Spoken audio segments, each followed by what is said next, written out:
Donkey Kong Bonanza is exactly what the Switch 2 needed right now. I don't think Mario Kart World was the wrong choice for a launch game. It's fantastic, and nothing has more broad appeal than a Mario Kart game. It will likely have staggering long-term sales. People will be buying and playing this game for the next decade. But the ability for another Mario Kart game to keep longtime Nintendo fans absolutely bubbling with excitement for a new console is, in my opinion, somewhat short-term. That's why Bananza launching just 1 month later is such a good move. This is the type of new experience that really gets Nintendo fans excited, and better yet, I think it's a game that will really help define the Switch 2 experience. I'm not saying that a game like this, or even a downgraded version of this very game, couldn't have been on the Switch 1, but the fact that Bananza, which is absolutely busting at the seams with Nintendo magic, is a Switch 2 exclusive is huge for the console's identity. And here's what I mean. We all know that almost nobody buys a Nintendo console exclusively for third-party games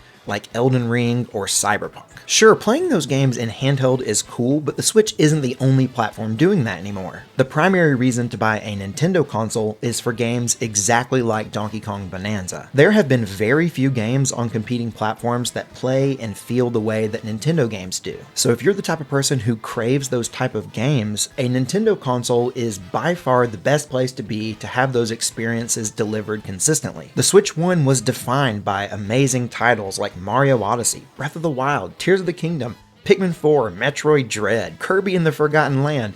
The list goes on and on and on. But what games will define the legacy of the Switch 2? Only time will truly tell, but what's exciting to me is that it's just been a little over a month.